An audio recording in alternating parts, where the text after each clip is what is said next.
La película Tiburón se estrenó en 1975 y desde entonces la gente ha estado aterrada por estas criaturas. Algunas personas temen ver la cabeza de un gran tiburón blanco salir de su ducha, sin mencionar el miedo de encontrarse con uno en la piscina. Por supuesto, nada de esto es realmente posible, pero hay otros hechos que sí dan miedo. Por ejemplo, los tiburones pueden atacar los barcos. Es poco probable que los hundan, pero eso depende del tamaño del tiburón y del tamaño del barco. Hoy vamos a sumergirnos en los datos y mitos del mayor depredador del mar. Corría el año 1953. Una típica mañana de julio, dos pescadores se embarcaron para su búsqueda diaria de langostas. Navegaron en su dory blanco hasta la costa de la isla de Cabo Bretón, en Nueva Escocia, Canadá. Como era la temporada de langostas, había muchas embarcaciones en el agua, pero aquel día algo extraño sucedió. Tan pronto como llegaron al sitio, notaron una gran aleta dorsal que perseguía su barco. Se sorprendieron al ver que el tiburón seguía cada movimiento de su bote. Durante toda una semana navegaron hasta allí y el tiburón siempre los seguía, hasta que una mañana, mientras los hombres estaban solos en el mar, el tiburón cargó a toda velocidad contra el bote e hizo un agujero de 18 centímetros en el fondo. El dory volcó y ambos hombres cayeron al agua. Sin embargo, el tiburón no fue tras ellos. En cambio, se alejó y desapareció para siempre. Por si no lo sabías, un dory es un pequeño y frágil bote que mide entre 5 y 7 metros de largo. ¿Cuán grande tenía que ser ese tiburón para hundirlo? Bueno, tan pronto como el bote fue recuperado del océano, los investigadores encontraron algo interesante. Uno de los dientes del tiburón estaba incrustado en el casco. Según los expertos de Harvard que analizaron el diente, pertenecía a un tiburón blanco de 5 metros que pesaba alrededor de 550 kilogramos. Pero algo intrigó mucho a los científicos. El gran tiburón blanco no parecía estar interesado en los hombres a bordo, sino en el barco. La pregunta es, ¿por qué? Algunas personas suponen que siguió el dory porque era blanco, y probablemente el animal pensó que era algún gran mamífero blanco. No es el primer bote que un tiburón ha atacado. En realidad, los tiburones no intentan hundir los barcos porque sean malvados y perversos. Más bien, se debe a las aguas turbias y los materiales duros que los hacen confundir objetos inanimados con su menú habitual. Pero eso no es lo que hemos aprendido de la cultura popular. En Tiburón, el protagonista logró hacer varios agujeros en el orca al embestir el barco. El orca era un barco de pesca estilo Nueva Escocia, hecho de tablas de madera. No era muy grande, por lo que parecía plausible que un gran tiburón blanco pudiera embestirlo. Pero según los cazadores de mitos, eso está muy lejos de la verdad. Un gran tiburón blanco nadando a su máxima velocidad no sería capaz de derribar un barco de pesca de tamaño medio, y mucho menos una nave más grande. Algunos tiburones como el toro o el blanco pueden volcar embarcaciones más pequeñas, como kayaks o botes. Si esto sucede, es muy probable que crean que se trata de un mamífero marino y lo empujen antes de dar el primer mordisco. Ningún científico puede decir con seguridad por qué hacen esto, solo que generalmente es un malentendido por parte del animal. El Comité de Investigación de Tiburones, una organización científica sin fines de lucro, ha documentado muchos ataques de tiburones a objetos inanimados y está tratando de responder a esa pregunta de manera más exhaustiva. Hasta ahora han observado varios ataques a objetos como boyas de trampas para cangrejos y bolsas flotantes inflables. El sitio web también ha registrado 2 famosos ataques a barcos. El primer incidente ocurrió en 1959, cuando un tiburón dejó un diente en el casco de un barco. Los investigadores más tarde lo identificaron como un gran tiburón blanco de 4 metros. El informe del otro ataque, que ocurrió en 1989, afirma que un barco fue rodeado por un gran tiburón blanco antes de que el animal nadara a toda velocidad hacia la embarcación y la golpeara varias veces. Por supuesto, quienes sufren más las consecuencias de los ataques y encuentros con tiburones no son los botes, sino los surfistas que parecen grandes focas tambaleantes desde la perspectiva de un tiburón. Según el Comité de Investigación de Tiburones, ha habido 41 ataques confirmados a surfistas en la costa oeste de América del Norte a lo largo del último siglo. Entonces, ¿deberíamos tener tanto miedo a los tiburones después de todo? Aprendamos más sobre estas magníficas criaturas marinas. Por ejemplo, ¿cuántas especies de tiburones puedes nombrar? ¿4? ¿8? ¿10? Bueno, hay más de 500 especies de tiburones nadando en el océano. Varían desde especímenes pequeños del tamaño aproximado de una mano humana hasta criaturas de hasta 12 metros de largo. La especie de tiburón más grande en realidad no es el tiburón blanco, sino el tiburón ballena. E incluso estos son pequeños comparados con el gran megalodón. Esta antigua criatura que vivió hace unos 20 millones de años alcanzó una longitud inimaginable de 18 metros. Es lo mismo que 2 o 3 autobuses colocados uno tras otro. Yo no nadaría en aguas infestadas de megalodones ni aunque me desafiaras. De eso puedes estar seguro. Sabemos que los tiburones son muy buenos cazadores, pero ¿por qué es así? Sus cuerpos parecen haber sido estratégicamente construidos para la velocidad. En lugar de tener un esqueleto de hueso, como nosotros los humanos, los tiburones tienen un esqueleto de cartílago, lo que los hace mucho más ligeros y también nadadores súper rápidos. Cada especie de tiburón caza dependiendo de sus necesidades nutricionales. Por lo tanto, las especies de tiburones que crecen hasta un promedio de 1 metro tienen una dieta basada en peces. Los que crecen más empiezan a alimentarse de animales más grandes, como leones marinos y focas. A lo largo de su vida, algunas especies de tiburón pueden perder más de 30.000 dientes. A diferencia de los humanos, que nacen con un número determinado de dientes en la mandíbula, los tiburones tienen un suministro aparentemente ilimitado. Es cierto que pierden dientes con bastante facilidad, ya que pueden quedar atrapados en su presa, por ejemplo. También tienen múltiples filas de dientes. Las mandíbulas de un gran tiburón blanco pueden contener hasta 7 filas de dientes que alcanzan más de 15 centímetros de largo. Y ya que estamos hablando de grandes tiburones blancos, la especie más temida que deambula por los océanos, este es Ray. Ray es un tiburón blanco adulto.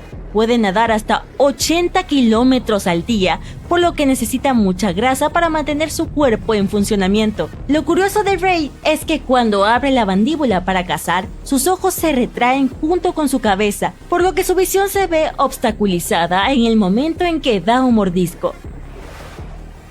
A él le gusta cuando el agua está turbia y la visibilidad es baja.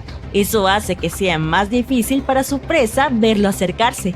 Estas condiciones lo ayudan a atrapar esa deliciosa foca, pero esto también puede hacer que confunda un bote con el almuerzo y que termine asustando a los humanos. Algunas películas de Hollywood aman retratar a los tiburones como si tuvieran superpoderes. Aunque no son innatamente crueles, una especie de tiburón tiene algo que puede considerarse bizarro. Los tiburones martillo, una de las especies de tiburones más peligrosas, tienen una especie de sexto sentido. Dentro de su cabeza hay órganos electroreceptores. El megalodón fue el tiburón más grande que jamás haya existido. No solo eso, fue uno de los peces y depredadores más grandes en la historia de la Tierra. Se sabe que alcanzaban longitudes de hasta 21 metros. Eso es más de 3 veces más que el tiburón blanco más grande registrado. También se ha descubierto que las hembras eran aproximadamente el doble del tamaño de los machos. El megalodón podría tragarse un automóvil pequeño sin que siquiera tocara sus dientes. Si hubiera habido automóviles en ese entonces, sus dientes podían crecer hasta más de 18 centímetros de largo. Parece que vamos a necesitar un barco más grande, y lo mejor es hacerlo con acero, ya que este tiburón puede roer fácilmente su camino a través de los barcos. El terror submarino podría cortar un barco por la mitad con la fuerza de mordida más alta jamás calculada para cualquier animal, vivo o extinto. La fuerza de su feroz mordida era de hasta 20 toneladas. Eso es alrededor de 108,000 veces la fuerza de un humano, y 10 veces la fuerza de la mordedura de un cocodrilo moderno. Su mordisco era tan fuerte que hace que el del T-Rex parezca tan poderoso como el de mi abuela después de que se quita la dentadura postiza. De hecho, el Meg era tan grande y poderoso que no tenía depredadores naturales. Era el rey sin corona de los mares, nadando libremente de océano en océano.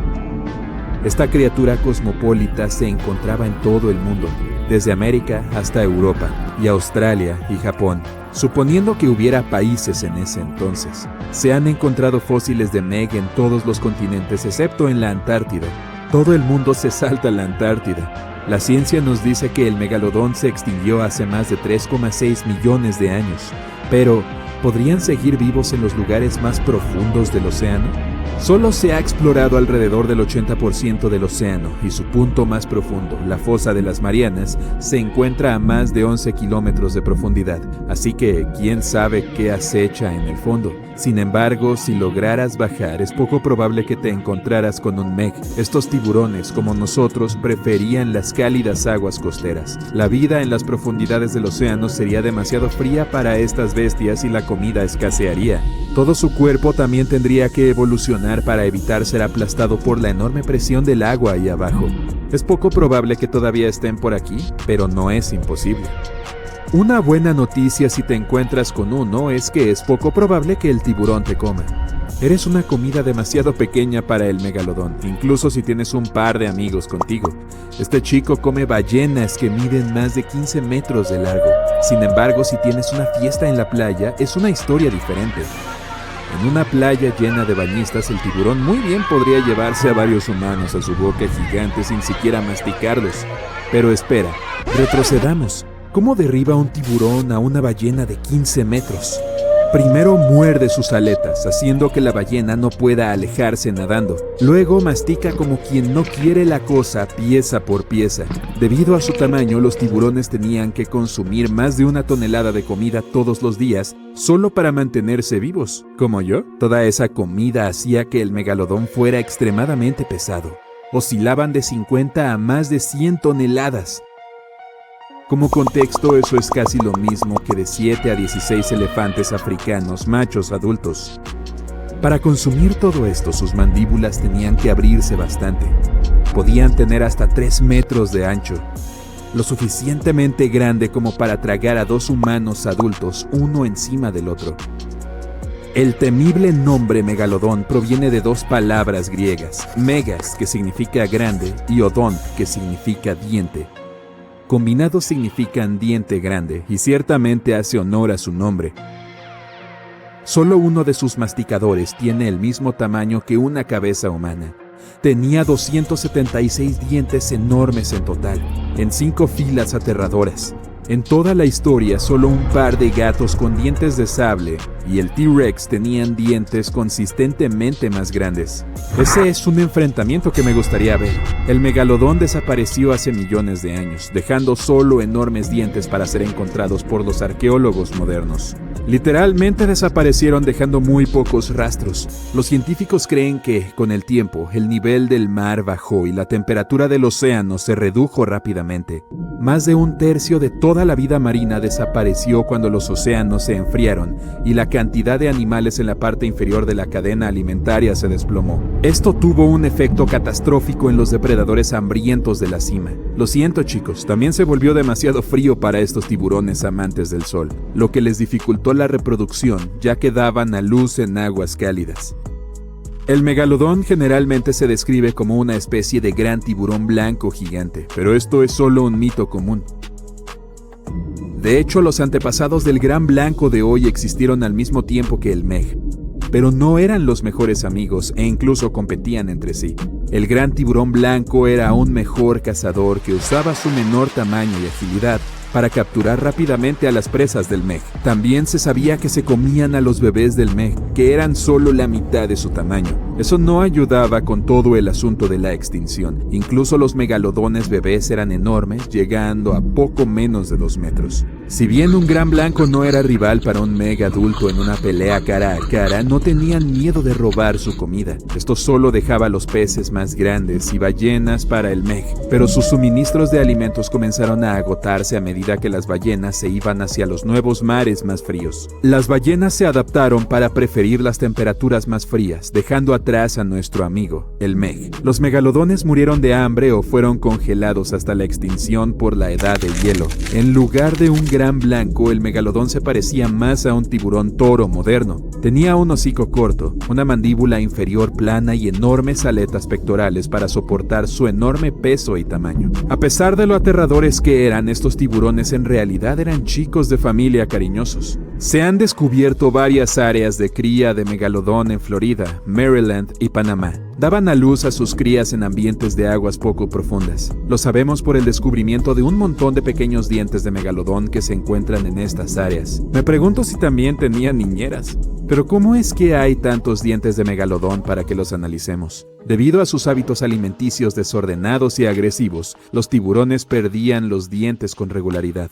Pierden un conjunto de dientes cada 1 o 2 semanas. Eso es 40,000 dientes en toda una vida. Deben obtener una fortuna del hada de los dientes.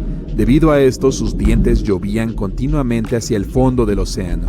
Afortunadamente para nosotros, también son la parte más dura del esqueleto de un tiburón, razón por la cual tantos dientes han sobrevivido y se han fosilizado. Es justo decir que los primeros descubrimientos de los dientes de Meg confundieron a la gente. Los primeros en descubrirlo pensaban que los dientes de Meg eran lenguas petrificadas de antiguas criaturas serpiente. Incluso solían llamarlos lenguas de piedra. También es un mito común que el megalodón existía al mismo tiempo que los dinosaurios. Aunque esto hubiera sido bastante bueno, los dinosaurios se extinguieron hace unos 66 millones de años. Pero los megalodones llegaron mucho más tarde. El fósil de Meg más antiguo tiene solo alrededor de 23 millones de años, pero es complicado precisar la fecha exacta. Después de todo, los calendarios aún no se habían inventado. Se extinguieron mucho antes de que los humanos evolucionaran. Los primeros Homo sapiens, que es un nombre elegante para los primeros humanos, surgieron hace unos 2,5 millones de años. Pero, ¿y si el megalodón no se hubiera extinguido? Las poblaciones de barcos y aviones que desaparecen sin dejar rastro, pasajeros de los que nunca más se supo nada, informes de extrañas luces en el cielo. No, estas no son escenas del próximo éxito de taquilla de Hollywood, sino algunos de los extraños sucesos reportados durante más de un siglo en un área conocida con el siniestro nombre del Cementerio del Lago Ontario, también llamado Triángulo de las Bermudas de Canadá o Vórtice de Marysburg. Se extiende a lo largo de una parte del lago Ontario, desde Kingston hasta el condado de Príncipe Eduardo, en Canadá, y hasta Oswego, Nueva York, en los Estados Unidos. Los relatos sobre esta región pueden ser tan escalofriantes como el agua helada del lago en el que ocurrieron. La historia más inquietante involucra a una goleta llamada Bavaria. Corría el año 1889 y el barco estaba siendo remolcado a través del lago. Las aguas turbulentas cortaron la cuerda del remolque y el Bavaria se alejó flotando. Afortunadamente, la goleta fue encontrada más tarde a salvo y completamente intacta, pero faltaba una cosa: la tripulación. No había una sola persona a bordo. Lo que hace que esta historia sea aún más extraña es que se había puesto la mesa para la cena. Se descubrió una barra de pan recién horneada y el dinero y los documentos del capitán estaban completos. Incluso vi un canario mascota cantando felizmente como si nada estuviera mal. ¿Qué pasó con la tripulación? Puede que nunca lo sepamos, y este no fue un incidente aislado. Poco más de una década después, en 1900, 3 barcos, el Eni Minis, el Picton y el Acacias, navegaban por el lago. Solo 2 de ellos llegarían a su destino. El tercero, el Picton, se adelantó a los demás y simplemente desapareció. Según un cocinero del Eni Minis, estábamos bien adentrados en el lago y haciendo un buen tiempo cuando de repente vimos que las gavias del Picton se desplegaban y luego sus velas más bajas se asentaron. Después, mientras nos deteníamos y observábamos, el Picton simplemente desapareció. Es posible que se haya hundido, ya que más tarde se vieron algunos restos en el agua, pero el barco en sí nunca fue encontrado y ninguno de sus tripulantes fue localizado.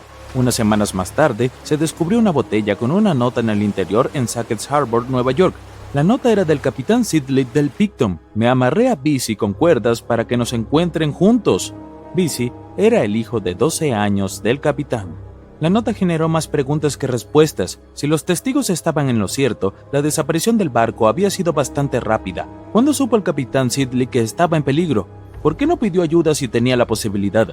¿Cuándo tuvo tiempo de escribir una nota y embotellarla antes de atarse con su hijo? Realmente es un misterio. Y no fueron solo barcos los que se enfrentaron a fuerzas extrañas en la zona. Los aviones también tuvieron problemas para pasar en una pieza. En 1975, Ron Scott voló desde el aeropuerto de Picton en su Cessna 172. Cuando ingresó al vórtice de Marysburg, su avión se inclinó hacia un lado. Durante varios segundos no lograba enderezar el avión, pero una vez que lo hizo, la misma fuerza lo empujó hacia el otro lado. Una vez más, quedó atrapado allí por unos segundos, incapaz de controlar su avión, y era un piloto habilidoso. Nunca antes había experimentado algo así. Ciertamente tuvo más suerte que el piloto de la Real Fuerza Aérea Canadiense Barry Allen Newman. Newman estaba en el mismo lugar en 1952 cuando perdió el control de su avión y se cayó al lago. Hasta el día de hoy, su cuerpo no ha sido encontrado. En total, más de 270 barcos y al menos 40 aviones han tenido un final trágico en la zona. Para agregar al misterio, hay gente que informa haber visto una serie de luces u orbes brillantes o un barco oscuro flotando en el cielo. Estos son fenómenos aún más difíciles de explicar. Los testigos insisten en que todo es verdad.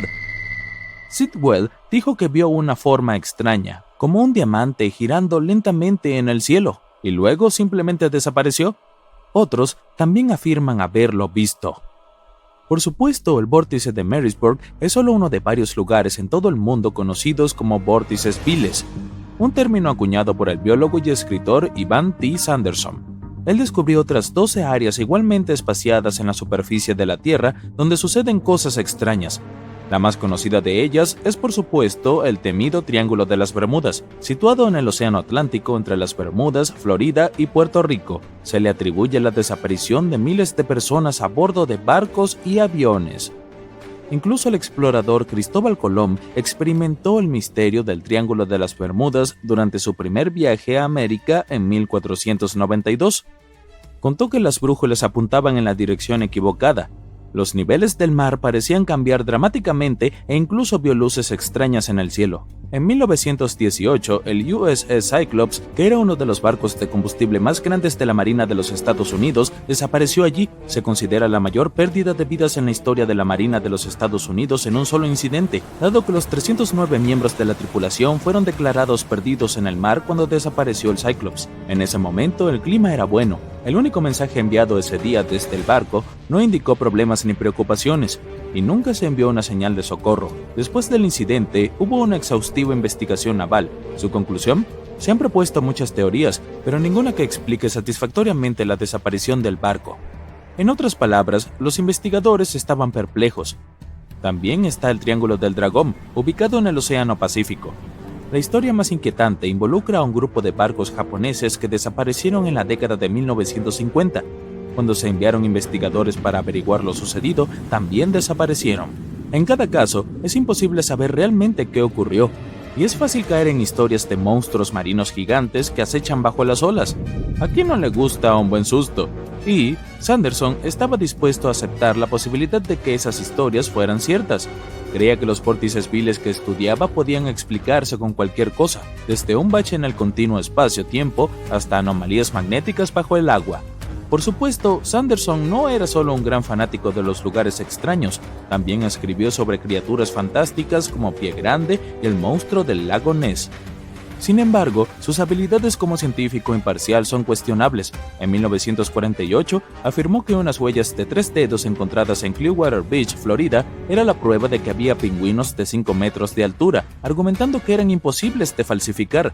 En 1988, Tony Sinjorini reveló que él y su amigo habían colocado unas patas de hierro fundido en sus zapatillas para lograr el engaño del pingüino gigante. Quizás Anderson no sea la fuente más confiable después de todo, pero también hay algunas explicaciones muy convincentes y completamente naturales.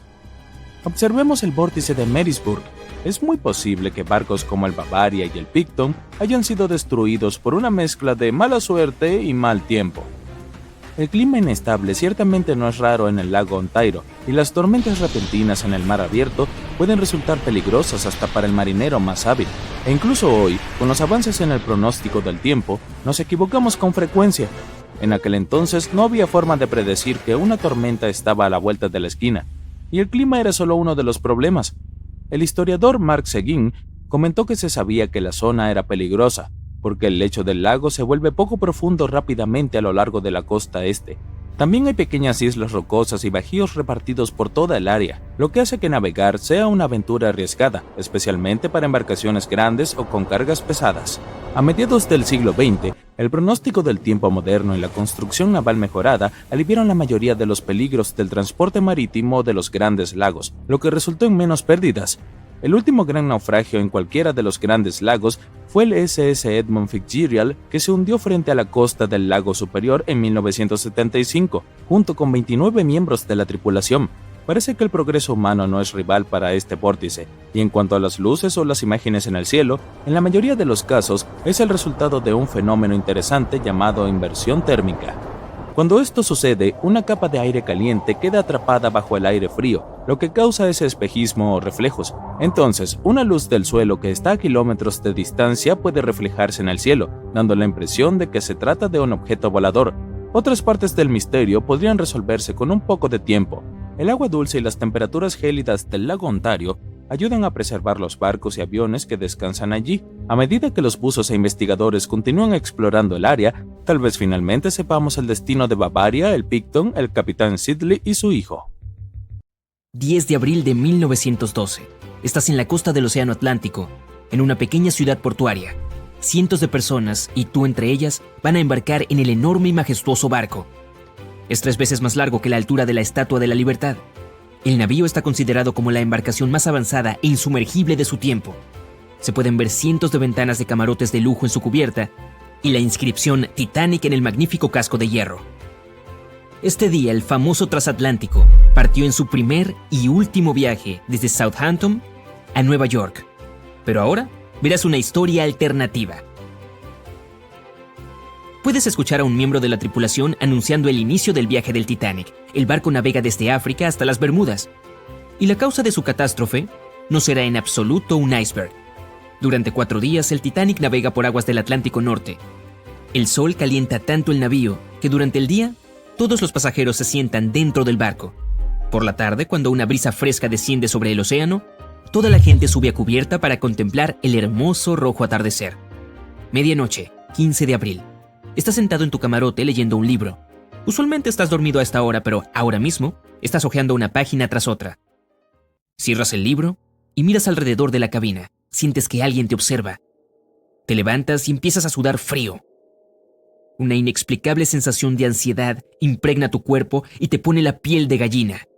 Miras por la ventana del camarote, donde el rocío del mar golpea el cristal, pero no puedes ver nada. Hay una espesa niebla en el exterior. Sales de la cabina. Además de ti, varios pasajeros también han abandonado sus camas por la sensación de peligro. Te saludan y se preguntan ¿qué pasa? Nadie lo sabe. Te diriges a las escaleras para salir a la cubierta y ver la situación. En ese momento el suelo se desprende de tus pies. Un fuerte empujón te hace caer. Un estruendo retumba en el Titanic. Te levantas y ves que cada vez más gente sale de sus camarotes. Subes corriendo las escaleras y te encuentras con un miembro de la tripulación. No te dice nada, pero sus ojos están muy abiertos por el miedo. Subes a cubierta y difícilmente puedes ver algo. Una niebla espesa y húmeda se ha instalado en el barco.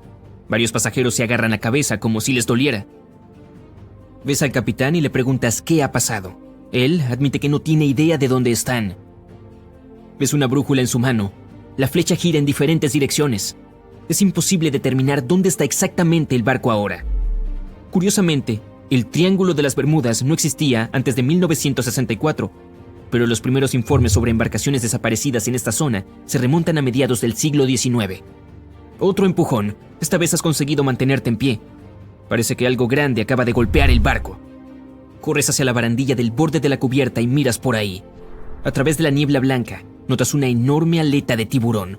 No has visto el tamaño completo del animal, pero por lo que has observado, debe ser tan largo como un vagón de tren. El tiburón se aleja nadando, pero al cabo de unos segundos vuelves a ver su aleta. Se acerca rápidamente al barco y agarra el casco de hierro con sus enormes mandíbulas. La cubierta tiembla. Se oye el rechinar del metal. Parece que este enorme depredador acaba de hacer un agujero en el casco. Solo una criatura en el planeta puede hacer esto. El megalodón. Es un antiguo depredador marino que medía casi 20 metros de largo. El megalodón no tenía competencia en el océano. Estaba en la cima de la cadena alimenticia. Se cree que el tiburón desapareció hace millones de años, pero el océano solo está explorado en un 5%. Aquí está vivo y nadando en las misteriosas aguas del Triángulo de las Bermudas. Todos a bordo del barco entran en pánico. La gente de las cubiertas inferiores corre hacia arriba. El Titanic se hunde lentamente y se inclina hacia un lado. Todo el mundo se dirige a los botes salvavidas, pero nadie se atreve a subir a ellos mientras el enorme y antiguo monstruo esté cerca. La proa del barco se sumerge bajo el agua. Te sitúas en el lado izquierdo de la cubierta y ves cómo el megalodón arranca a mordiscos trozos del casco de hierro. Gritas a la gente de la sección de popa que el megalodón está ocupado y que tienen tiempo para evacuar. Los primeros botes de rescate con pasajeros bajan al agua. Algunos más saltan por la borda. Afortunadamente, el agua está mucho más cálida que en el lugar donde realmente se hundió el Titanic. Te pones un chaleco salvavidas y saltas también. El megalodón ataca el barco y lo arrastra a lo más profundo del agua. El olor de la cocina del Titanic debe haberlo atraído. Te encuentras entre los restos de la embarcación y los botes salvavidas. La niebla se levanta por fin. El cielo estrellado y la luna iluminan la superficie del mar. La gente te ayuda a subir a bordo de un bote de rescate. Todos intentan navegar lo más lejos posible del barco que se hunde. Ves al enorme tiburón nadando alrededor del Titanic. En ese momento, algo lo distrae y el depredador se aleja. Más de la mitad del barco ya está bajo la superficie. La segunda parte parece una vela que sobresale del agua. El océano está en calma, el cielo está claro y sin nubes. No hay viento. Desde un lado, se ve una enorme ola que crece detrás del Titanic. Tiene unos 15 metros de altura, como un edificio de 5 pisos. Derriba el barco tan fácilmente como si fuera de papel. La ola monstruo se disuelve en el agua tan rápida e inesperadamente como apareció. Acabas de ser testigo de una ola gigante. Este fenómeno ocurre en todo el mundo. Enormes olas aparecen de repente, derriban barcos y desaparecen sin dejar rastro. Los científicos aún no pueden determinar su naturaleza exacta, pero según la teoría más popular, estas olas se forman por vampirismo cinético. En determinadas condiciones naturales, las olas acumulan e intercambian energía cinética. Entre todas las olas que existen, hay una vampírica que absorbe la potencia de todas las demás. Cuando se acumula mucha energía, crece una enorme ola que la expulsa toda. Algunos creen que la frecuente desaparición de barcos en el Triángulo de las Bermudas se debe a las olas vampíricas. La gente de los barcos se calma. Alguien envía una luz de emergencia al cielo. Miran al océano y ven la aleta triangular del megalodón emergiendo del agua. Es del mismo tamaño que un velero y viene directamente hacia ti. Mueves los remos tan rápido como puedes. La gente grita y pide ayuda. No hay posibilidad de escapar. El legendario monstruo se acerca cada vez más. La cabeza del tiburón asoma por debajo de la superficie. Abre sus enormes fauces llenas de cientos de dientes afilados. Cada uno de ellos es del tamaño de la palma de la mano. El barco cabría completamente dentro de la boca del tiburón. Puede tragarte entero. El tiburón se detiene y cierra la boca a un brazo de distancia del barco. Puedes ver el agua burbujeando a tu alrededor. Desde las profundidades del océano, varios tentáculos gigantes se extienden y envuelven al megalodón. Tiran del tiburón hacia abajo. Miras por encima de la borda y ves un resplandor púrpura con un círculo negro en el centro. Alguien en el barco también lo nota. La gente empieza a gritar. ¡Nos está mirando!, grita una mujer. Al cabo de un segundo, se te pone la piel de gallina y un escalofrío te recorre todo el cuerpo. Este brillo púrpura es el ojo de algo, y el círculo negro es la pupila. La criatura que te está observando ahora es tan grande que el barco le parece un grano de arroz. Es el Kraken. El calamar gigante, un antiguo monstruo que hundió cientos de barcos, pero cuya existencia aún no ha sido demostrada por nadie. Afortunadamente, el navío en el que está sentado es demasiado pequeño para interesar al Kraken. Puedes ver su ojo alejándose a mayor profundidad. Enormes tentáculos arrastran al megalodón en aprietos hacia las profundidades. Pasa una hora y otro gran transatlántico llega a los restos del Titanic. Todos los pasajeros son rescatados. Observas de nuevo el mar tranquilo, al lugar donde el Titanic navegó recientemente. Subes a bordo del barco de rescate y te prometes nunca ir en un viaje por mar de nuevo. En 1945, 5 aviones TBF Avenger despegaron para realizar un ejercicio de entrenamiento de rutina alrededor del Triángulo de las Bermudas. En medio del ejercicio, los aviones fueron alcanzados por una intensa lluvia y fuertes vientos, a pesar del pronóstico de tiempo despejado. Los pilotos se desorientaron extremadamente y llamaron por radio a la base para informar que su equipo de navegación había dejado de funcionar. Lo último que escuchó la base fue: "Cuando un avión tenga menos de 37 litros de combustible, bajaremos todos juntos". Y luego, silencio. Los 5 aviones y sus 14 tripulantes nunca más fueron vistos ni se volvió a oír de ellos. En su primer viaje al Nuevo Mundo en 1492, Cristóbal Colón navegó por el Triángulo de las Bermudas. Informó que una noche, cuando estaba en la cubierta del barco, notó que aparecía una luz gigante en la distancia, diferente a todo lo que había visto antes. Colón miró su brújula en busca de dirección, pero esta emitía lecturas erráticas. Es posible que hayas notado que el Triángulo de las Bermudas no aparece en ningún mapa mundial. Esto se debe a que las instituciones oficiales se niegan a reconocer que el área realmente existe.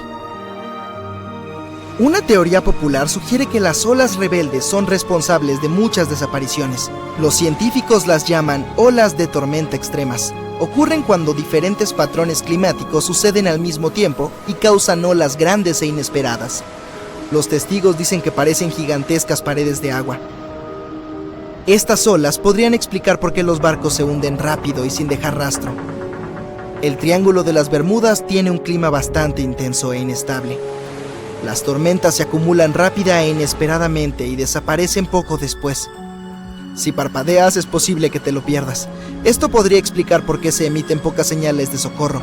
Los pilotos y los marineros nunca ven venir el cambio de clima. Nadie sabe exactamente cuántos barcos y aviones han desaparecido en el Triángulo de las Bermudas. La estimación aproximada es de 50 barcos y 20 aviones. La mayoría de las veces, las desapariciones no tuvieron explicación y nunca se han encontrado restos. Otra extraña teoría que intenta resolver el misterio del Triángulo de las Bermudas pertenece a Charles Berlitz.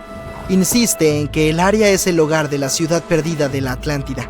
Los barcos y aviones desaparecidos y el mal funcionamiento del equipo, según él, fueron causados por rayos de energía emitidos por unos cristales especiales que alimentan la Atlántida. Si bien esto suena tonto, la teoría de Berlitz fue lo suficientemente convincente como para que más de 20 millones de personas compraran su libro en todo el mundo. En el año 1800, un gran velero llamado USS Pickering partió de los Estados Unidos rumbo a las Indias Occidentales. El barco navegó hacia el Triángulo de las Bermudas junto con su tripulación de 90 hombres y nunca más se supo de él. El USS Pickering fue el primer barco confirmado en desaparecer en el Triángulo de las Bermudas. Se cree que fue arrastrado por una tormenta, pero como nunca se encontraron restos, no podemos saberlo con seguridad. Cuando desaparecieron los aviones TBF Avenger, se llevó a cabo una operación de búsqueda masiva. Barcos y aviones buscaron en el Triángulo de las Bermudas cualquier señal de ellos. Una de las naves que hacía la búsqueda era un hidrodeslizador PBM-5 Mariner. Partió a las 7:27 p.m. y envió un mensaje de radio de rutina 3 minutos después. Nunca más se supo de él. No se encontraron rastros del hidrodeslizador de rescate ni de los 5 aviones Avenger. Se inició una gran investigación sobre la desaparición de todos estos vehículos, pero nunca se descubrió nada. Esta área particular del océano es una de las rutas marítimas más transitadas del mundo. Algunos escépticos creen que este hecho resuelve el misterio asociado a este lugar. Estadísticamente, cuanto más concurrida es una zona, mayor es la frecuencia de accidentes y desapariciones en ella. Si bien esto tiene sentido, la frecuencia de las desapariciones no es una explicación válida del misterio del Triángulo de las Bermudas, sino la imposibilidad de encontrar las causas y la inexistencia de restos. En el fondo del océano, los organismos en descomposición liberan grandes concentraciones de gas metano que queda atrapado bajo el agua. Este gas puede acumularse hasta que ¡boom!, estalla. El gas sube a la superficie y entra en erupción. Si un barco estuviera en el área de uno de estos estallidos, el agua se volvería mucho menos densa y haría que el barco se hundiera rápidamente. Los científicos creen que esta podría ser la causa de las muchas desapariciones en el Triángulo de las Bermudas. Si bien esta teoría tiene mucho sentido, no parece muy probable. El Servicio Geológico de los Estados Unidos ha declarado que no se cree que se hayan producido grandes liberaciones de gas en esta área en los últimos 15.000 años. El fondo del océano está hecho de rocas que contienen mucha magnetita. no como los imanes que pones en tu refrigerador para recordar ese hermoso viaje a París. Es más como el hierro. Los campos magnéticos reaccionan a la alta concentración de magnetita en el fondo del océano, lo que puede iniciar una especie de conflicto entre los dos. A menudo puede provocar diversas anomalías climáticas y, como resultado, problemas de navegación y, naturalmente, cualquier cambio en el fondo del océano o en los campos magnéticos de la Tierra influye mucho en el Triángulo de las Bermudas. Dado que el campo magnético se mueve constantemente, también podría estar llevándose el Triángulo de las Bermudas. Ahora que la gente sabe dónde está el triángulo, es fácil evitarlo. Supuestamente se mueve hacia el este junto con los polos magnéticos. Pero los científicos aún no pueden responder dónde estará exactamente en un par de años. Algunas personas culpan de todos los desastres a la actividad paranormal extraterrestre. Otros suponen que se trata de fenómenos naturales furiosos.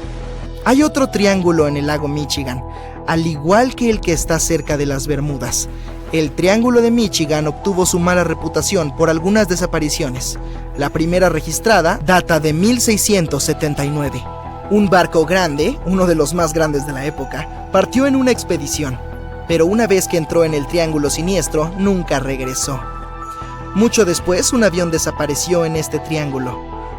Los cielos suelen estar muy despejados ahí, pero en 1883 algunas personas presenciaron cosas anormales en el área. Afirman haber visto grandes bloques de hielo cayendo del cielo, y la tripulación incluso logró salvar uno como prueba contundente.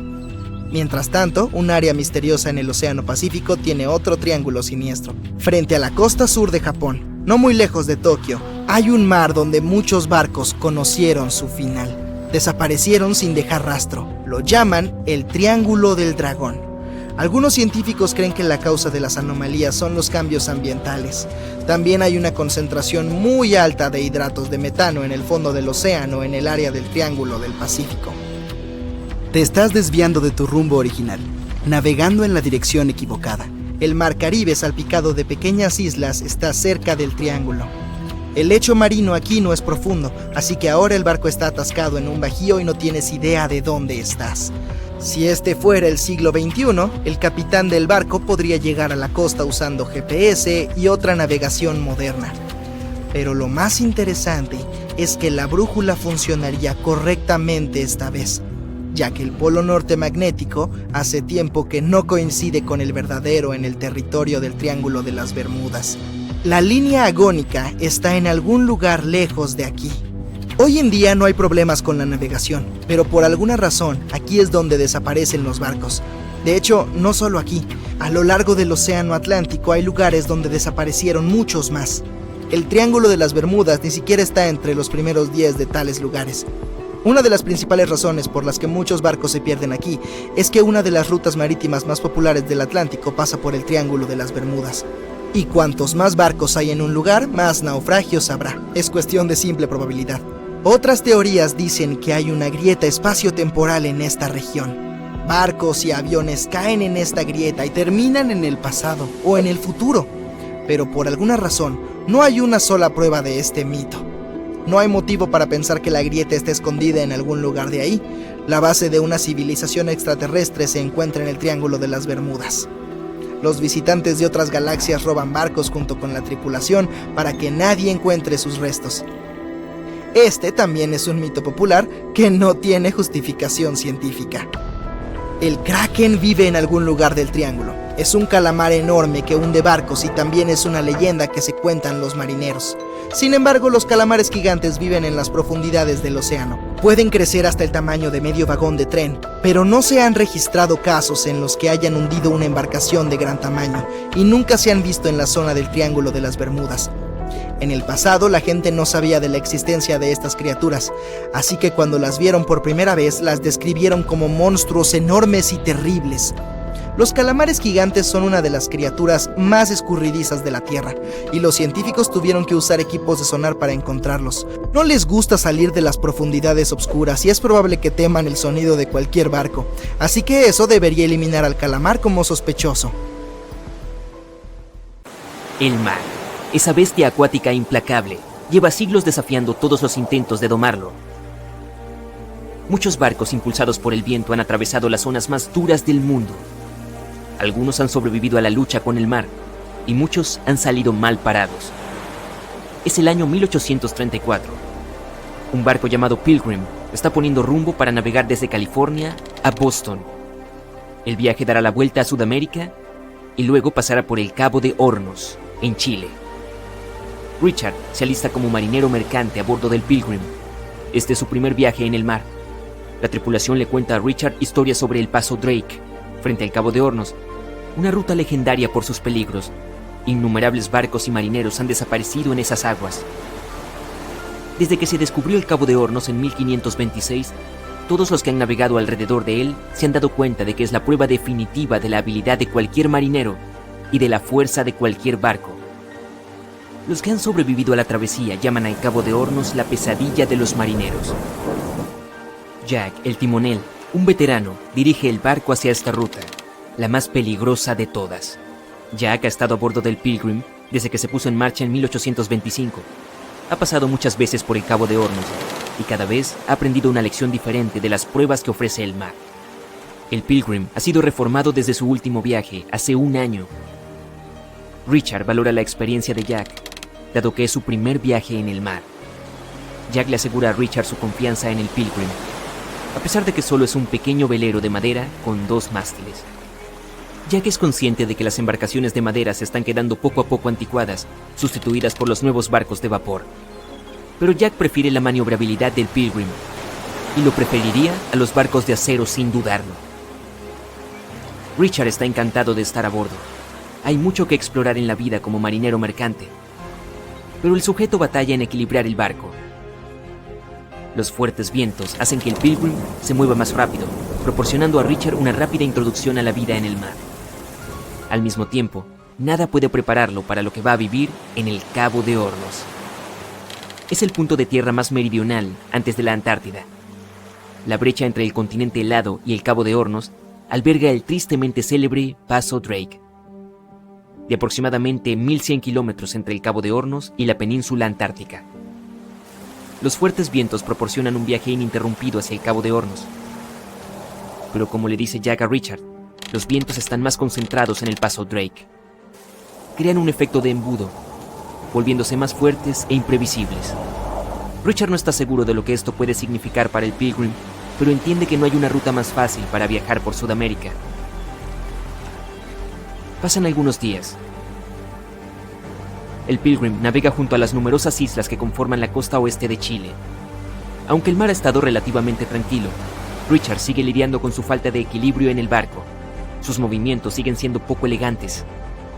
El constante balanceo de la cubierta sube y baja, y a Richard le cuesta acostumbrarse al movimiento. Grandes olas aleatorias golpean al Pilgrim desde todos los ángulos. El barco se acerca rápidamente al Cabo de Hornos. Richard mira hacia las grandes y estruendosas nubes negras en la distancia. «Bienvenido al Cabo de Hornos», dice Jack, medio riendo. La sonrisa irónica de su rostro pronto desaparece. El hombre se pone serio, sabiendo lo que les espera a todos. Los vientos más fuertes empiezan a agitar las velas mientras la tripulación se esfuerza por aferrarse a las cuerdas. Richard se pone desesperadamente a ajustar las velas de popa, adaptándose al constante cambio de los fuertes vientos del sur.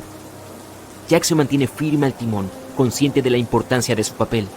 Es cauteloso del oleaje, que puede aumentar muy rápidamente cuanto más al sur viaje. Es crucial que el Pilgrim no se aventure demasiado cerca del Cabo de Hornos cuando se acerquen. La gran oscuridad que había en la distancia ahora está a su alrededor, llenando el cielo en todas las direcciones. Las nubes ennegrecidas lanzan lluvia y granizo sobre la tripulación, mientras intentan resistir el clima enfurecido. El capitán dirige el timón, cambiando la dirección de la nave. La temperatura ha descendido considerablemente, manteniendo a duras penas el agua fuera de sus ojos. Se vuelve hacia la proa de babor para proporcionar a su cara un breve descanso del tormento del viento. Mirando a lo lejos, el hombre ve el Cabo de Hornos solo, rodeado de niebla. Es una visión inquietante. Dirige el Pilgrim a lo largo de la cara del Cabo de Hornos. La distancia se acorta. Las olas se reducen en altura, ya que las profundidades se vuelven más superficiales, pero estas olas son mucho más pronunciadas y su ángulo puede causar más daño a la embarcación de madera. Jack no está seguro de la cantidad de estas olas que el Pilgrim puede soportar antes de que el casco se rompa. Richard, aún apostado en las velas de popa, observa el agua y los icebergs que flotan. No está seguro de su tamaño, ya que la mayoría están ocultos bajo el agua, pero sabe que debe alertar a Jack si alguno se acerca demasiado. Un solo iceberg que golpee al Pilgrim será todo lo que el casco pueda soportar. Obedientemente mira por encima de la borda y en la distancia. Los icebergs no son las únicas cosas que hay que tener en cuenta. Las olas son comunes en estos mares también. La conexión de los océanos Antártico y Pacífico, mezclada con el clima tormentoso, forma olas juntas. Y esto crea monstruosas olas mucho más grandes. Se sabe que estas olas alcanzan los 30 metros de altura. Pueden destruir la mayoría de los barcos a su paso. Seguramente será el fin del Pilgrim si se encuentra con una ola gigante. Las fuertes corrientes ajustan la ruta del Pilgrim, como si el Cabo de Hornos tratara de atraer al barco hacia sus bajos rocosos. Lentamente son arrastrados hacia el Cabo de Hornos. Jack está luchando contra la corriente en el timón, haciéndolo girar. Fuerza su cuerpo todo lo que puede. Gruñendo, hunde el timón de babor a estribor y viceversa. El capitán no deja de gritar indicaciones. Para un novato son extremadamente confusas, pero Jack, un veterano curtido, sigue interpretando las indicaciones con facilidad, dirigiendo para reajustar su rumbo lejos del Cabo de Hornos. El capitán ordena a Richard que evalúe el casco bajo la cubierta. Con el nivel de golpes que el paso Drake ha proporcionado hasta ahora, seguramente ha dañado el barco de alguna manera. Richard corre a la cubierta mientras otro marinero le grita algo, pero el ruido del mar hace que sea difícil de escuchar. Una ola golpea el costado, fluyendo hacia la cubierta. Richard consigue agarrarse al mástil, antes de ser casi arrastrado por la borda. Toda la cubierta delantera parece estar bajo el agua. Aferrado al agua que se desliza por los costados del barco y esperando a que se despeje, Richard ve pasar lentamente el Cabo de Hornos. Sin embargo, hace señas hacia el Pilgrim, como si pidiera su cuota a la tripulación. Las corrientes siguen arrastrando el barco mientras la tormenta continúa, sin que se vislumbre el final de la lucha. La tormenta es cada vez más grande y feroz. Richard se reúne para bajar y evaluar los daños. Después de un lento descenso a las cubiertas inferiores, Richard puede por fin mirar por encima del casco desde los camarotes del barco. No hay daños por lo que puede observar, pero está sorprendido por la profundidad del agua en el interior. Ahora está a la altura de la cintura. Los vasos, entre otras cosas, flotan en el agua. Incluso dentro del barco, el sujeto no puede escapar de las olas. Incapaz de entenderlo todo, se queda congelado, escuchando el poder omnipotente de la madre naturaleza en el exterior. El mar ruge aún más salvajemente. Las olas golpean constantemente contra el casco. Suena como un sombrío tambor, una lenta cuenta regresiva hacia la desaparición del Pilgrim. Richard se obliga a volver a los terrores de las cubiertas superiores, agarrándose a las barandillas para recorrer con cuidado las resbaladizas escaleras. Deja atrás los inquietantes crujidos de las cubiertas de madera, que pronto son sustituidos por los tensos sonidos de las cuerdas, los gritos de otros marineros y el ensordecedor rugido del mar, que se estrella a su alrededor. Jack está al timón, concentrado en su papel, todavía luchando contra el viento y las olas, incluso con la adición de hielo y escarcha. Parece que el mundo que lo rodea se ha propuesto distraer al hombre de su deber. Pero Jack sigue adelante con determinación. Por 9 días, el Pilgrim lucha contra los constantes cambios de clima tormentoso, enfrentándose a todo tipo de obstáculos, pero consigue salir adelante. Al dejar atrás la tormenta, la tripulación pone rumbo al norte para llegar a su destino. La visión del sol asomando entre las oscuras nubes es lo más reconfortante que ha experimentado Richard. Por desgracia, él perdió sus raciones en algún momento de la tormenta. En el mar, si éstas se pierden, es tu propia mala suerte. Por suerte, Jack tiene la amabilidad de compartir algunas de las suyas. El agua helada aprieta tu pecho y no puedes tomar un buen respiro. Escuchas a la gente gritando. Es tarde en la noche y el interminable mar se mezcla con el negro cielo estrellado. Tienes miedo y frío. El barco de que estabas a bordo se hunde en las profundidades del océano. La gente que ha estado en un naufragio a menudo sigue teniendo miedo al agua por el resto de sus vidas, pero la mujer cuya historia escucharás no sobrevivió a 1, ni siquiera a 2, sino a 3 desastres navales y continuó trabajando en cruceros como camarera. Conoce a Violet Jessop, la señorita inhundible. Su infancia se puede describir en una palabra: corta. Tuvo que crecer rápidamente para cuidar de sus hermanos. Violet era la mayor de 9 hijos. La vida se hizo aún más difícil cuando se puso muy enferma. Los médicos estaban seguros de que no sobreviviría, pero lo hizo. A temprana edad se mudó a Inglaterra con su madre, cuidó de sus hermanas y asistió a un colegio de monjas. Su madre trabajaba como camarera en el mar y cuando cayó enferma, la joven Violet siguió sus pasos. Pero debido a su juventud y belleza, nadie quiso contratarla. Pensaban que distraería a los pasajeros y a la tripulación. Sin embargo, Violet no se rindió y fue a una de las entrevistas con su peor ropa y con el cabello desaliñado. Quería demostrar que estaba lista para trabajar duro en el barco y así era, la chica fue contratada. Los primeros 2 años pasaron tranquilamente, pero luego, dependiendo de cómo lo veas, una serie de eventos desafortunados o afortunados comenzó.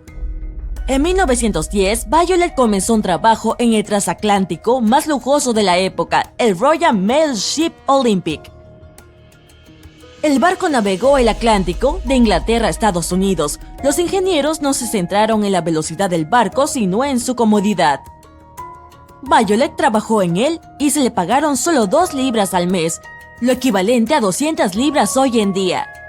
El duro trabajo en la cubierta del barco de la mañana a la noche no asustaba a Violet. Le encantaba el trabajo.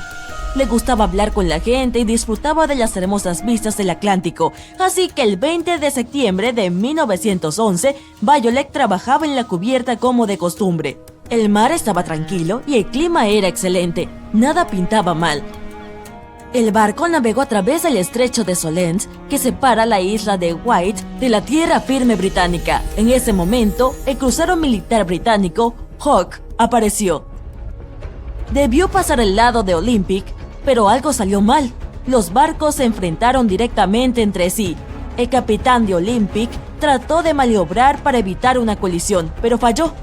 La proa de Hawke estaba diseñada específicamente para chocar con otros barcos, y en esa ocasión embistió al Olympic. ¡Bum! El transatlántico se estremeció y la gente gritó de miedo y pánico. El barco tenía un enorme agujero a estribor. Violet se cayó por la fuerza del golpe. Parecía que una de las mayores embarcaciones de su época se iba a hundir, pero por suerte no fue así. Ambos barcos se mantuvieron a flote y nadie salió herido. Esta vez la fortuna estaba del lado de Violet. El accidente del barco no asustó a la joven. No lo pensó 2 veces y continuó trabajando como camarera. En abril de 1912 aceptó un trabajo en el mejor insumergible barco de la época, donde se suponía que debía servir a los VIP. Al principio no quería trabajar en ese barco, pero sus amigos la convencieron y entonces abordó el Titanic el 10 de abril de 1912 y dejó el puerto de Southampton, para bien o para mal. Los primeros días de trabajo fueron pacíficos, pero al 4.º día de viaje ocurrió uno de los desastres más notorios en el mundo. Violet estaba descansando en su camarote, se encontraba casi dormida cuando sintió la sacudida. En ese momento fue llamada a la cubierta superior. Cuando el Titanic golpeó el iceberg, casi nadie entró en pánico. Nadie creía que el barco insumergible pudiera realmente hundirse. En el momento en que la bodega del barco se llenó de agua, todo el mundo estaba tranquilo en las cubiertas superiores. Violet, junto con otros camareros, estuvo presente durante la evacuación a los botes salvavidas. Las mujeres y los niños fueron desalojados primero. Luego, uno de los oficiales del barco ordenó a Violet que subiera a un bote para mostrar a las otras mujeres que era perfectamente seguro. Cuando lo hizo, otros la siguieron, y alguien de repente le puso un bebé envuelto en sus manos. Sin pensarlo 2 veces, Violet abrazó al pequeño a su pecho para mantenerlo caliente mientras el Titanic se hundía. No lo soltó hasta que su bote salvavidas fue recogido por el Carpathia, un barco que fue al rescate. Ya a bordo de la nave, una mujer corrió hacia ella, no dijo una palabra y arrebató el bebé de las manos de Violet. Ella pensó que la mujer era la madre del menor, así que no intentó recuperarlo. Estaba demasiado congelada y entumecida para pensar lo extraño que era que esa no le dijera gracias a la salvadora del pequeño. Muchos años después, Violet recordaría a este bebé en circunstancias inusuales. Luego de sobrevivir con éxito a uno de los naufragios más terribles de la historia, Violet continuó trabajando en el mar contra viento y marea. En 1916, aceptó un trabajo como enfermera en el barco Hospital Britannic, nave hermana tanto del Olympic como del Titanic, que viajaban por el mar Egeo. El 21 de noviembre, el barco tomó una ruta que ya había navegado varias veces, pero ese día en particular no tuvo suerte. El Britannic chocó contra una mina submarina. Violet se las arregló para sobrevivir al tercer naufragio en su vida. Sin embargo, ese rescate no fue tan fácil como los dos anteriores. Luego de la explosión, el enorme Britannic comenzó a hundirse rápidamente. Le llevó menos de una hora al barco sumergirse por completo. Violet no tuvo tiempo de abordar un bote salvavidas, así que saltó por la borda al agua fría. Ahí nadó hasta la barca más cercana y se subió, pero el rescate se convirtió en un nuevo peligro. Las hélices del barco seguían funcionando, giraban en el agua atrayendo al bote hacia estas. Violet saltó de la barca justo a tiempo para escapar de los propulsores. Pero su calvario estaba lejos de haber terminado. Ya en el agua, fue arrastrada bajo la quilla del barco y se golpeó la cabeza. Lo único que la salvó de perder el conocimiento y probablemente la vida fue su grueso cabello. Al final, Violet se alejó del motor y fue recogida por otro bote. Durante los siguientes años, Violet estuvo plagada de dolores de cabeza. Cuando finalmente fue al médico, ese le dijo que había tenido una suerte increíble. Como resultado del incidente en el Britannic, tenía una fractura en el cráneo. Los 3 desastres a los que Violet logró sobrevivir no la detuvieron. Continuó trabajando en cruceros hasta 1950. Recorrió el mundo 2 veces en el lujoso transatlántico Burgenland. Afortunadamente, la serie de percances terminó y Violet nunca volvió a naufragar. En 1950 se mudó a Great Ashfield, en el condado de Suffolk. Había trabajado en el mar durante casi 42 años. Contenta con su carrera, se instaló en una gran casa de campo construida en el siglo XVI, pero un año después de su jubilación recibió una extraña llamada telefónica. Era tarde en la noche. Violet, que estaba dormida cuando el teléfono sonó, lo contestó. Había una voz de mujer del otro lado. La mujer no se presentó y preguntó enseguida: «Disculpe, ¿usted fue quien salvó a un bebé en el Titanic?» Violet respondió: «Sí». «¿Era yo?», dijo la extraña mujer. Se rió y colgó. Violet le contó a su amiga sobre ese peculiar suceso. Supuso que unos niños le estaban gastando una broma, pero Violet nunca le había dicho a nadie lo del bebé antes de esa llamada. Según los registros antiguos, el único menor que estaba en el bote con Violet era un niño. Pero esos mismos registros también decían que el niño había sido salvado por otro pasajero. Aún se desconoce quién era el bebé que Violet rescató. Y así, por haber sobrevivido a 3 naufragios diferentes en 3 barcos distintos, fue apodada Señorita Inundible. 12 de abril del año 2212. Es una gran fecha para la humanidad.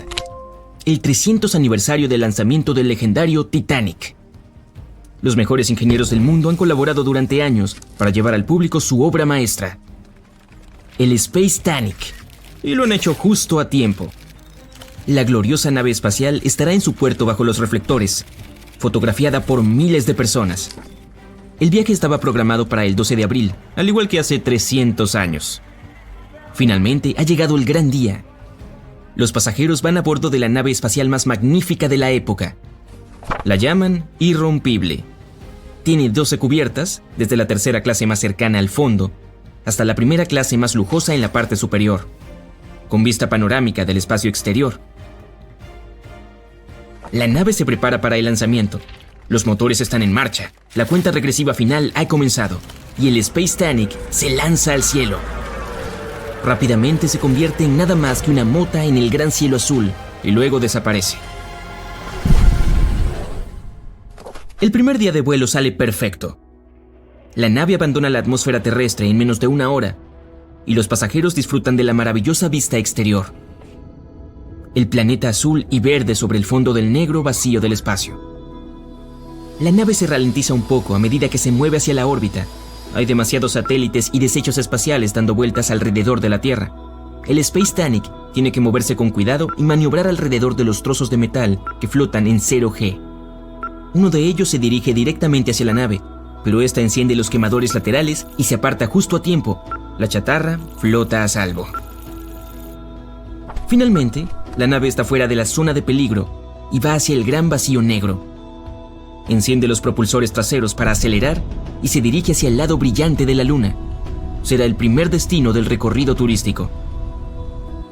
El planeta se vuelve gradualmente más pequeño detrás y aproximadamente a la mitad del camino del satélite natural, las personas a bordo pueden maravillarse con la vista del Sol. La enorme bola de plasma ardiente es más grande y brillante que nunca en la oscuridad cósmica. De repente, el capitán de la nave hace un anuncio. Todos los pasajeros están invitados a las cubiertas del paseo marítimo para ver cómo se despliegan los paneles solares. La gente sale a mirar con asombro. Los paneles plateados y negros emergen lentamente de sus ranuras de contención y el Space Titanic finalmente toma su forma real. Cuando la energía del Sol comienza a fluir hacia la nave, los motores de empuje giran al mínimo. La nave espacial está ahora en modo de recolección de energía. Para que el viaje a Marte tome solo unos días, necesita hacer un salto de tránsito. En otras 5 horas, suena un segundo anuncio en todos los altavoces. La nave se acerca a la Luna y se invita a los pasajeros a mirar el satélite de cerca. El Space Titanic pasa a pocos miles de kilómetros y la Luna parece enorme. Todos los cráteres del satélite, incluso los más pequeños, son claramente visibles. El panorama es espectacular. La Luna se queda atrás y las luces de la nave se atenúan. No hay ningún cambio natural entre el día y la noche en el espacio, por lo que la tripulación monitorea el tiempo e imita el cambio. El día siguiente no promete nada de interés, ya que habrá una larga travesía entre la Luna y Marte. Los pasajeros se dirigen a sus camarotes para dormir. Los próximos 2 días transcurren sin incidentes. En las cubiertas hay numerosos tipos de entretenimiento para los huéspedes, desde gimnasios y piscinas hasta salas de juegos y salones de baile. La gente deambula por las cubiertas del paseo marítimo, disfrutando de las serenas vistas del espacio. Nada presagia problemas. En el 4.º día, el capitán finalmente anuncia que el Space Titanic se está preparando para el salto de tránsito en 30 minutos. Cuando llega el momento, los pasajeros solo sienten un ligero tirón cuando la enorme nave salta a través del espacio-tiempo, entrando en las cercanías de Marte. Muchos pasajeros salen a mirar el planeta rojo, que ya es visible desde el abismo oscuro. El recorrido está entrando en su etapa final, pero el aterrizaje solo está planeado para altas horas de la noche. A las 11 p.m., cuando la mayoría de los pasajeros ya estaban en sus camas, el Space Titanic comienza las maniobras finales. Tiene que hacer una pequeña rotonda sobre Marte, porque el puerto está al otro lado del planeta. El vuelo está llegando a su fin. Solo quedan un par de horas antes de aterrizar. La nave está en órbita al otro lado de Marte. Todo está tranquilo, demasiado silencioso. De pronto, un enorme boom golpea todo el Space Titanic, tirando a las personas dormidas de sus camas. Las luces de emergencia parpadeantes se encienden, todos están confundidos, pero el capitán no hace ningún anuncio. Y solo aquellos que han estado en la cubierta de paseo, del lado del estribor, notan el horrible detalle. El ala delantera derecha ha sido arrancada y los pasa a toda velocidad hacia la popa. Presionando sus rostros contra el cristal, esforzándose por mirar el casco, ven un gran corte cerca del costado de la nave. El Space Titanic se estremece de nuevo y trozos de metal salen volando por el enorme agujero. La nave pierde rápidamente la presurización. Mientras tanto, el ala rota golpeó la popa y deja otro corte. Los mecanismos en el compartimiento del motor comienzan a desmoronarse y son arrastrados hacia el espacio. La nave gime y se detiene, suspendida a miles de kilómetros sobre Marte. Por fin, el capitán anuncia a través del intercomunicador que el Space Titanic ha chocado inesperadamente con un asteroide rebelde. Se pide a todos los pasajeros que se dirijan a sus respectivas cubiertas para la evacuación. En 1 hora, todas las cápsulas de rescate están ocupadas y listas para ser desplegadas. Pero cerca de 1/3 de los pasajeros todavía están a bordo. Resulta que muchas de las cápsulas volaron en la colisión. La historia parece repetirse. El capitán todavía ordena desplegar las cápsulas y salen de los tanques de contención, dejando atrás a cientos de personas. Algunos se fueron sin sus familiares, sin saber qué destino les esperaba. Las cápsulas flotan en el espacio durante unos segundos y luego encienden sus motores de empuje, dirigiéndose a la superficie de Marte. Otra orden del capitán: que todos bajen a sus camarotes y se pongan los trajes presurizados que están debajo de la cama. Mientras los pasajeros se apresuran a cumplir, el Space Titanic envía señales de socorro a Marte y a todos los que se encuentran en las inmediaciones. A 100.000 kilómetros de distancia, una gran nave comercial, Leonia, recibe la señal y se apresura a ayudar. Los crujidos y gemidos a bordo del Space Titanic se vuelven cada vez más frenéticos. La gente está sentada en silencio en sus cabinas. Hay silencio a bordo, excepto por los sonidos de la nave que se desintegra lentamente. Y luego, de repente, un fuerte chasquido resuena en todo el Space Titanic y la nave se rompe en dos. Una fractura gigantesca va de arriba a abajo, casi a la perfección, a la mitad de las cubiertas. El vidrio presurizado que cubre las cubiertas del paseo se rompe en millones de pedazos que se alejan lentamente.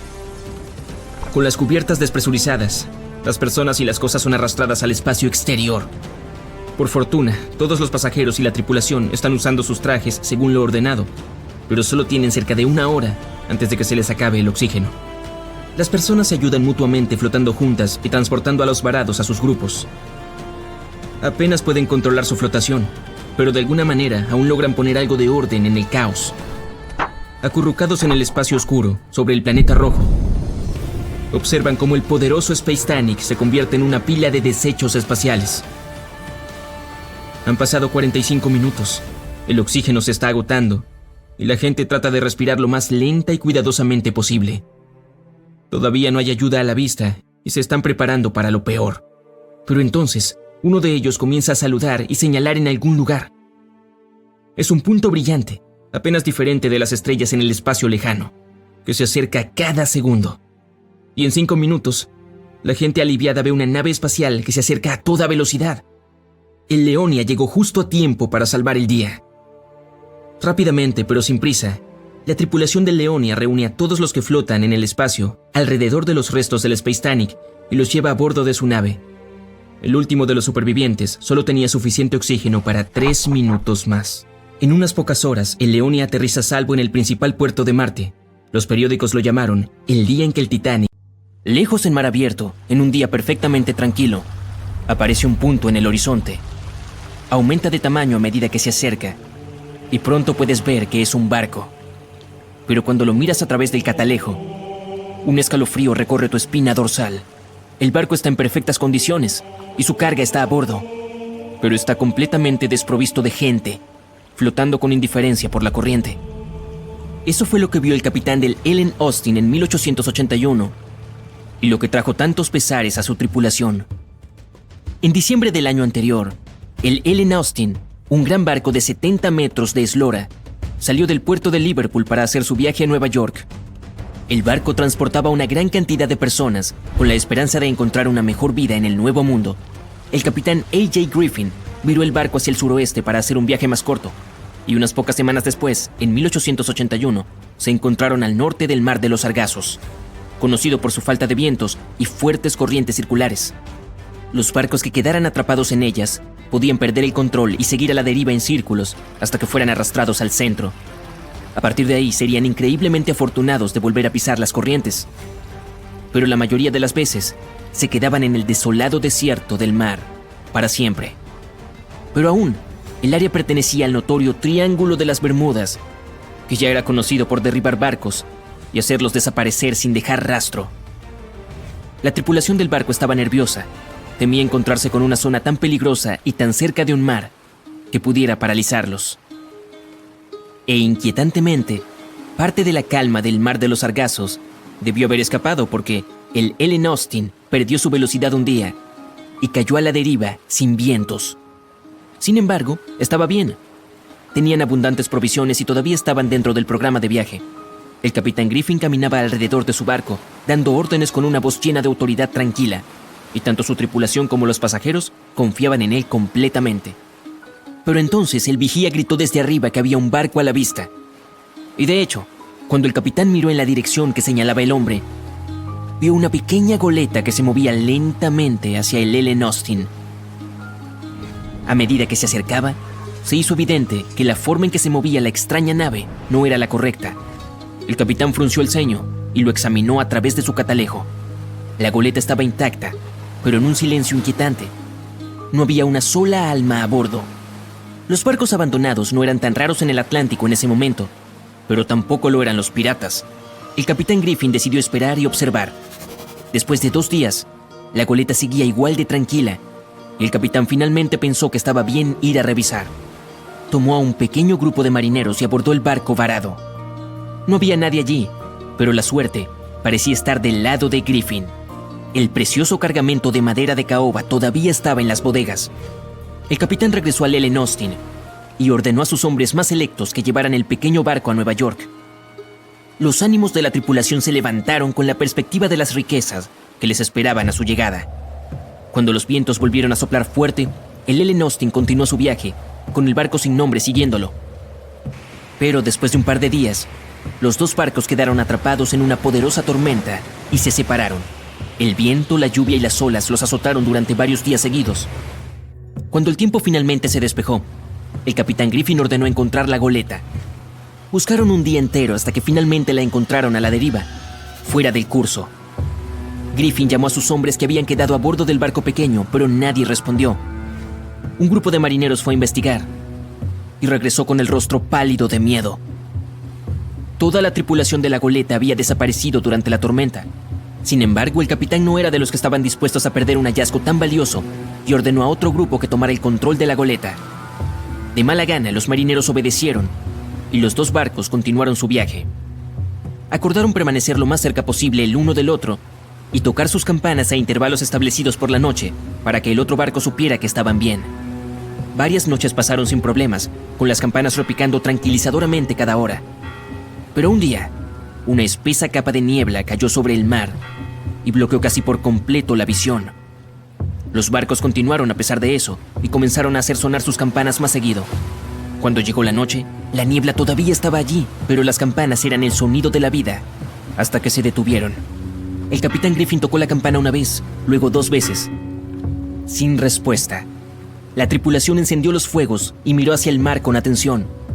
Pero la niebla aún no se había disipado y no podían ver nada en el abismo que se arremolinaba más allá de la borda del barco.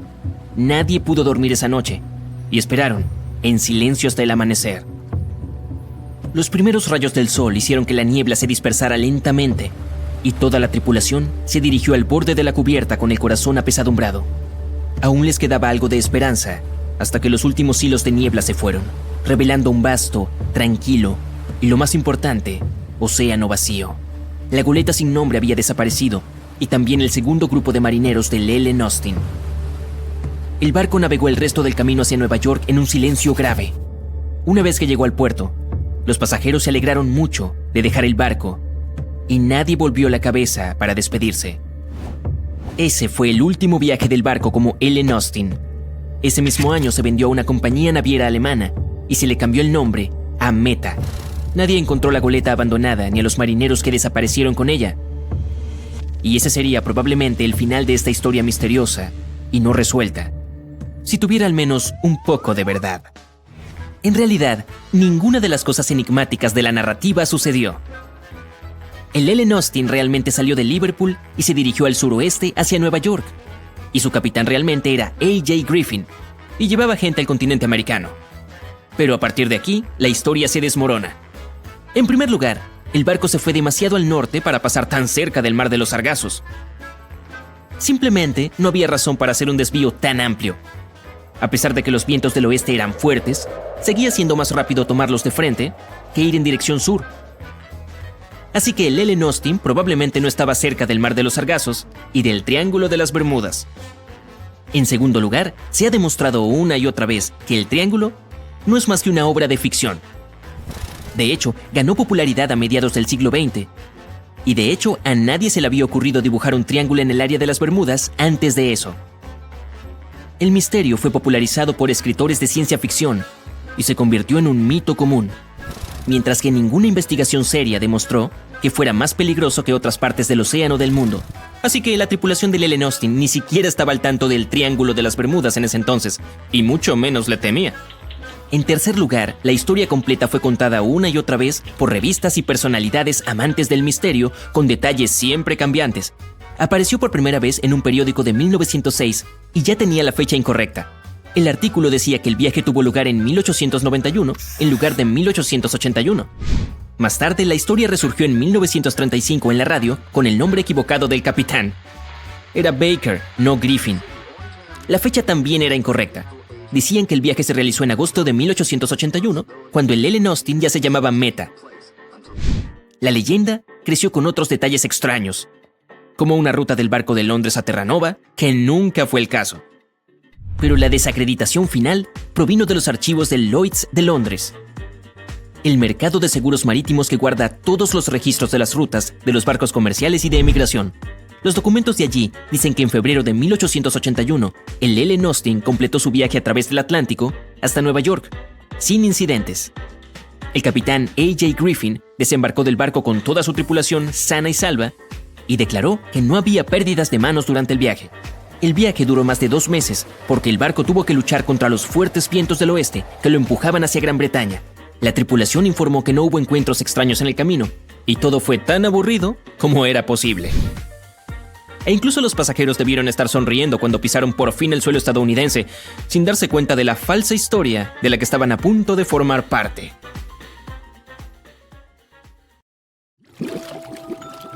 El viaje comenzó como cualquier otro.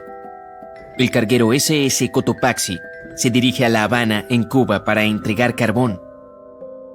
Es el 29 de noviembre de 1925. Para el capitán Mayer, su tripulación y el barco, que salieron del puerto de Charleston en Carolina del Sur, será el último viaje. Su ruta atravesaba el Triángulo de las Bermudas. 2 días después de haber zarpado, el Cotopaxi envió una señal de auxilio. Había sido víctima de una fuerte tormenta tropical que lo había llevado a volcar. El viento era muy intenso y venía acompañado de unos poderosos relámpagos. La lluvia llenó progresivamente la bodega del barco. De pronto hubo un destello blanco y el barco desapareció sin dejar rastro. Sus restos fueron hallados en el desierto de Gobi, en una punta completamente diferente del planeta. Los 32 miembros de la tripulación, incluyendo el capitán, desaparecieron. Por supuesto, la parte del desierto de Gobi es ficción. Para una de sus películas, Steven Spielberg imaginó que el barco había sido trasladado por alienígenas.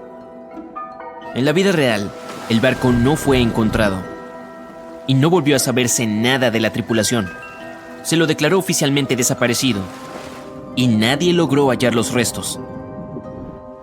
Parece uno de esos clásicos casos de fenómenos misteriosos en torno al Triángulo de las Bermudas, pero la mayoría de los misterios se resuelven tarde o temprano.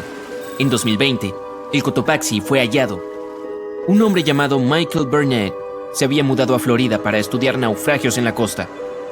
Uno en particular llamó su atención. Era mucho más grande que el resto, y las personas de la zona lo llamaban Naufragio del Oso. Se encontraba a unos 65 kilómetros de St. Augustine, al norte de Florida, pero nadie había logrado identificar la misteriosa embarcación. Y así, Michael comenzó a hacer trabajo de detective. Midió los restos y revisó toda la información que logró encontrar. Repasó cientos de periódicos viejos y registros de seguros y echó un vistazo a los artefactos que formaban parte del naufragio. Tras cientos de horas de trabajo duro, Michael quedó convencido, era el Cotopaxi. Pero desde hacía unos años, corría el rumor de que el mismo barco había aparecido en la costa de Cuba. La Guardia Costera había encontrado los restos de un carguero de un tamaño similar y muy parecido al barco desaparecido en 1925. Michael estaba seguro de que se equivocaban, así que unió fuerzas con unos periodistas científicos y siguió investigando. Pronto descubrieron algo que parecía confirmar las sospechas.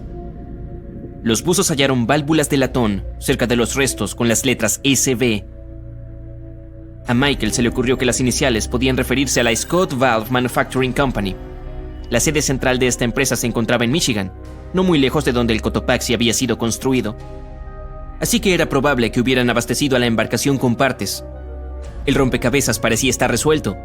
El naufragio del oso era realmente el carguero desaparecido. pero aún restaba hallar la razón del hundimiento. ¿Acaso el Cotopaxi había sido víctima de algún fenómeno misterioso en el Triángulo de las Bermudas? Más tarde, Michael dio con el testimonio del carpintero del barco entre unos viejos papeles. Afirmaba que las escotillas que cubrían el carbón se encontraban en pésimas condiciones antes del hundimiento.